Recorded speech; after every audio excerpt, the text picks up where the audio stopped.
ഗവർണർക്ക് കേന്ദ്രസേനയുടെ സുരക്ഷ ഏർപ്പെടുത്തിയുള്ള കേന്ദ്ര ഉത്തരവ് സംസ്ഥാനത്തിന് കൈമാറി. ആഭ്യന്തര മന്ത്രാലയത്തിന്റെ ഉത്തരവ് ചീഫ് സെക്രട്ടറിക്കും DGPക്കുമാണ് കൈമാറിയത്.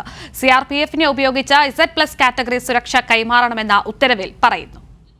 അനുരാഗ് കൂടുതൽ വിശദാംശങ്ങളുമായി. അനുരാഗ്, ഈ സുരക്ഷ കേന്ദ്രസേനയുടെ സുരക്ഷ ഏർപ്പെടുത്തിയുള്ള കേന്ദ്ര ഉത്തരവ് സംസ്ഥാനത്തിനോ രാജ്ഭവനോ അത്തരമൊരു അറിയിപ്പ് ലഭിച്ചിരുന്നില്ലേ? ഇപ്പോൾ അറിയിപ്പ് നൽകിയത് പറയുന്നത് എന്താണ് അതിന്റെ വിശദാംശങ്ങൾ?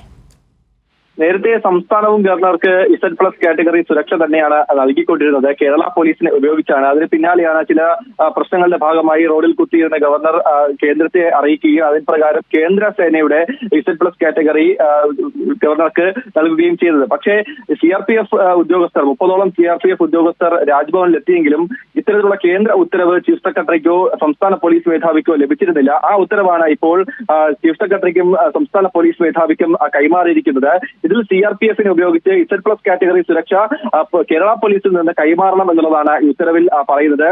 അതോടൊപ്പം തന്നെ സുരക്ഷാ ക്രമീകരണം നിശ്ചയിക്കാനുള്ള അവലോകന യോഗം നാളെ രാജ്ഭവനിൽ ചേരുന്നുമുണ്ട്. ഇതിൽ കേരള പോലീസ്, CRPF, രാജ്ഭവൻ പ്രതിനിധികളാണ് പങ്കെടുക്കുക. ഇതിലായിരിക്കും വ്യക്തമായ കാര്യങ്ങൾ എന്തായാലും സ്വീകരിക്കുക, അതിനുള്ള നിലപാടുകൾ സ്വീകരിക്കുക. ഏതായാലും ഉത്തരവ് പ്രകാരം നിലവിൽ കേരള പോലീസിന്റെ സുരക്ഷ എന്തായാലും കേന്ദ്ര സേനയ്ക്ക് കൈമാറേണ്ടി വരും. ഇനി ഈ രാജ്ഭവന്റെ ഗേറ്റ് മുതൽ അകത്ത് വരെയുള്ള സുരക്ഷാ ക്രമീകരണങ്ങൾ CRPFന്റെ നിയന്ത്രണത്തിലായിരിക്കും. അതോടൊപ്പം തന്നെ ഇനി ഈ ഗവർണർ പോകുന്ന വാഹനങ്ങൾ അകമ്പടി വാഹനത്തിൽ ഉണ്ടായിരിക്കുന്നതും CRPFന്റെ ഉദ്യോഗസ്ഥരായിരിക്കും.